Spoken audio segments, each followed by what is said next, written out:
To use the EarthViewer Interactive, you're going to use the timeline that's here on the left, where you can click and drag the silver part up or down on the timeline. So like 100 million years ago, 400 million years ago, and so on. You can click on Ancient Earth, and it'll carry you even further.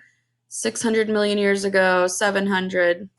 You can also drag it up through the Ice Age, or looking at the warming Earth, so 100 years ago up till 2012.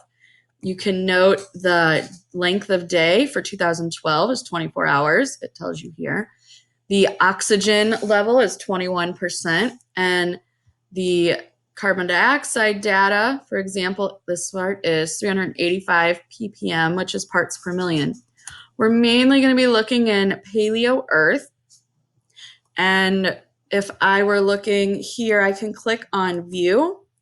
This gives me a lot of options. I'm going to unclick the grid, but you can click and see impact events, which are like asteroids, mass extinctions that happened, geological events, those will appear, and then click the view button again so it goes back down. And then you can see on the timeline to the left, the red triangles, those are different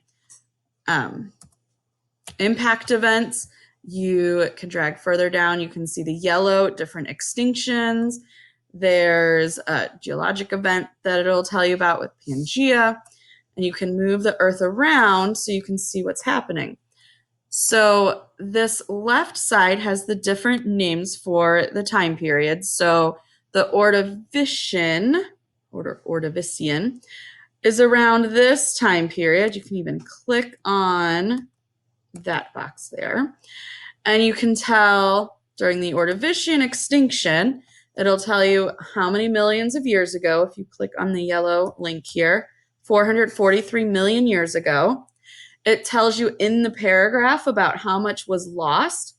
Estimated 86% of the species was lost. The other thing you can look at, it'll tell you how many hours were the length of a day. You can see the oxygen levels here, 17.9%, the carbon dioxide level. You can also click on charts here down at the bottom, because you also need to figure out what the temperature was on surface at that point in time. So for the Ordovician, right in here, and on the left side, it's in degrees Celsius. So this is a little bit above halfway. So, but before the 20s, so it might be 16 or 17 degrees Celsius. And then you will use that to fill in the data table that you're going to be working in.